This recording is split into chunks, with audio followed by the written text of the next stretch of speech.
नमस्कार बंधुरा welcome to my channel S B explorer. तो बंधुरा सकल के जानिए गुड इवनिंग। तो थामनेलटा देखेई बुझते पारछो टपिकटा कतटा इंटारेस्टिंग होते चलेছে। तो बेशी देरी ना करे भिडियोटा शुरू करा जाक। तार आगे যারা চ্যানেলে প্রথমবার এসেছো অবশ্যই সকলে একটা করে সাবস্ক্রাইব করে দিও। তো বন্ধুরা থামনেলটা দেখেই বুঝতে পারছো টপিকটা কী নিয়ে হতে চলেছে।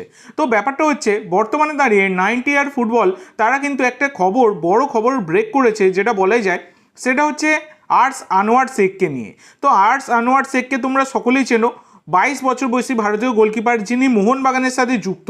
তো মোহনবাগানে তিনি সিনিয়র টিমের থার্ড গোলকিপার সেটা বলাই যায়, এবং মোহনবাগান দলের সাথে তার কিন্তু 31শে মে 2025 অবধি চুক্তি রয়েছে। 31শে মে 2025 থেকে তিনি কিন্তু ফ্রি এজেন্ট হয়ে যাচ্ছেন, এই রকমটাই কিন্তু চুক্তিপত্রে রয়েছে। কিন্তু ব্যাপারটা হচ্ছে এই আর্টস শেখ তার সাথে কিন্তু আর চুক্তি বাড়াবে না মোহনবাগান।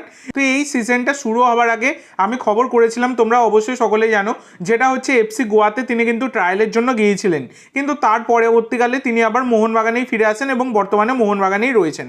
তবে যেহেতু তার সাথে 31শে মে 2025 অবধি চুক্তি রয়েছে মোহনবাগানের, তারপরে তিনি কিন্তু মোহনবাগান ছাড়ছেন। এবং 90 আর ফুটবল তারা কিন্তু যে জিনিসটা ব্রেক করেছে সেটা হচ্ছে কেরালা ব্লাস্টার এফসি এই তরুণ গোলকিপার আর্টস আনোয়ার শেখকে মাল্টি ইয়ার ডিলে তিনি সাইন করিয়ে নিয়েছে।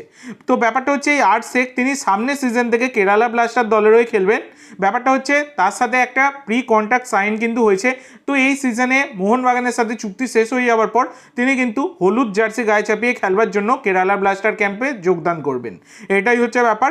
তিনি কিন্তু আর মোহনবাগানে থাকবেন না, সবুজ মেরুন দল ছেড়ে এবার তিনি কিন্তু আইএসএলের অন্য দল কেরালা ব্লাস্টার দলে তিনি কিন্তু সই করলেন, প্রি কন্ট্রাক্টে সাইন করেছেন, এবার তিনি কিন্তু সেখানেই খেলবেন।